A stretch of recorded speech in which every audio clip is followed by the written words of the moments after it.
A hearty good morning to all. From my English Reader course book, I'll explain a lesson for you today. So turn page number 67. In a page number 67, we have lesson 5, the Sri Krishna Eating House. Before stepping into the lesson, let me introduce the lesson to you. The Sri Krishna Eating House is an extract taken out from a novel, The Village by the Sea, written by Anita Desai. It is a delightful story about a poor Indian family who dwells in the village Tul, which is by the sea in western India. The head of the family is a drunkard. He is drunk most of the time. Mother is very ill and the children have to suffer for their lives. Hari, the eldest among the children, feels that it is his duty to care for his family. Leaving his three sisters, Leela, Bela, and Kamal, and his house in the village of Tul, he goes to Bombay for earning. Bombay is a strange place for Hari. He visits the Sri Krishna Eating House located in the city area the first time in his life.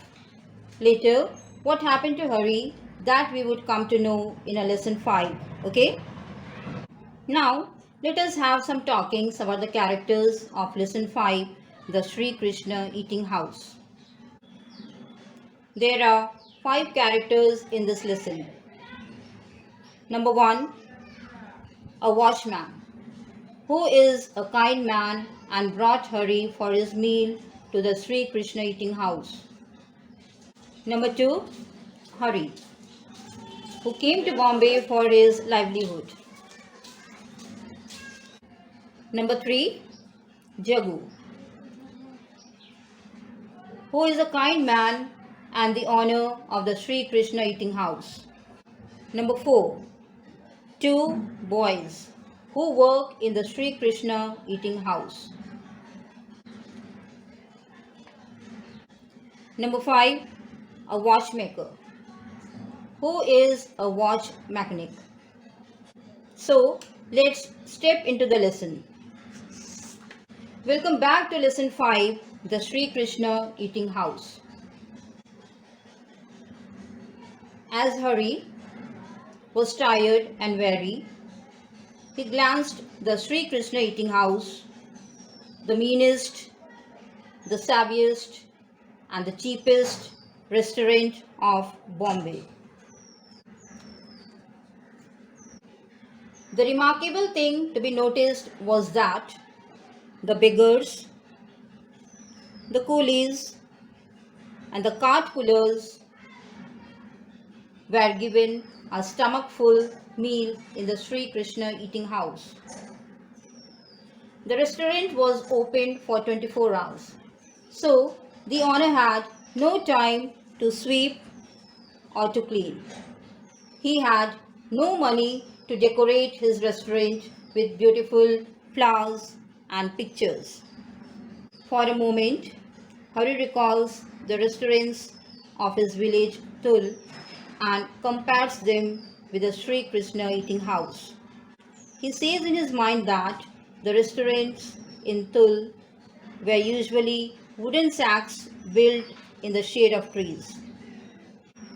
There would be a few flowers in the vase, attractively arranged in shelves, and a picture of God or goddess on the wall.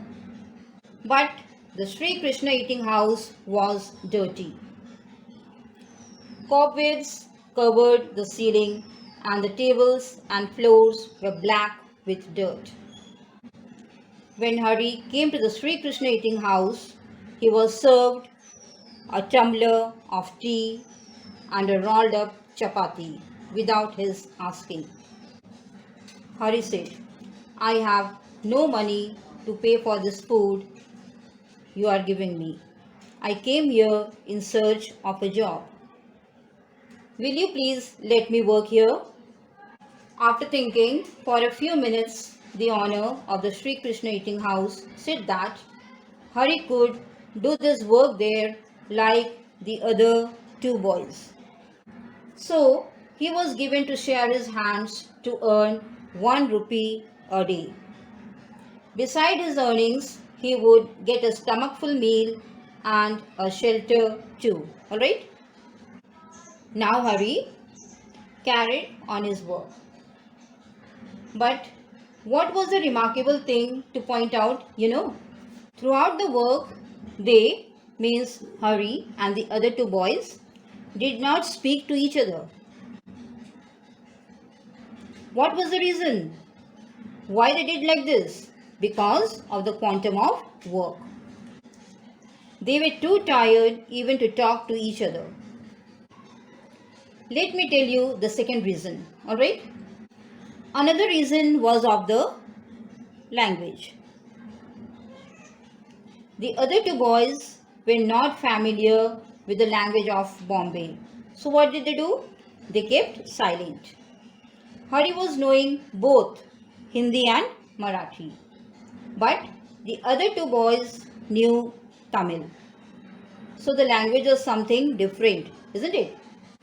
These were the two reasons. Okay? The three boys kept quiet in their working hour. Now it is clear? Come, let's move ahead. Welcome back to the lesson, the Sri Krishna Eating House. So, Hari started working in the Sri Krishna Eating House with the other two boys. His work was to clean the utensils and put all the garbage in a pail and empty it on the roadside where the disposal unit was built. Alright? Next to Sri Krishna Eating House, one watch repair shop was there, which had a painted signboard. On the signboard, it was written, Ding Dong Watchworks. When Hari emptied the pail on his return, he viewed the Ding Dong Watchworks and the watch mechanic who was managing his workshop. Just a moment, Hari paused. The man in the workshop saw Hari and smiled. Hari smiled back too.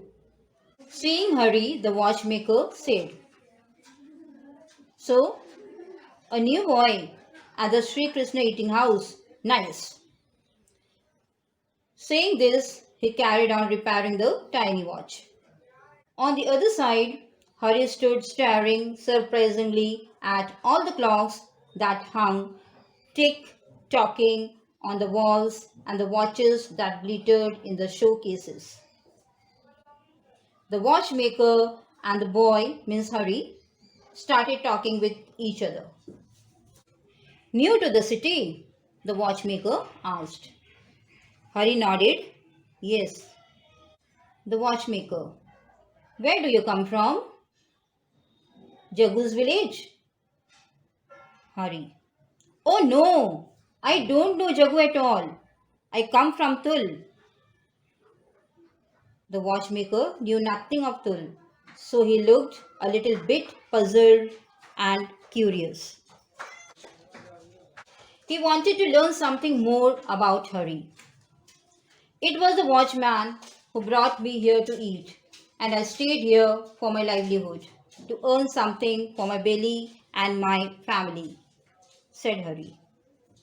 Hearing the words of Hari, the watchmaker nodded and busied himself with a long, fine needle. The watchmaker spoke out of Jagu to Hari. He said, Jagu is a silent, good-natured man and has been good to many. The two boys who work in the Sri Krishna Eating House are brought up by Jagu.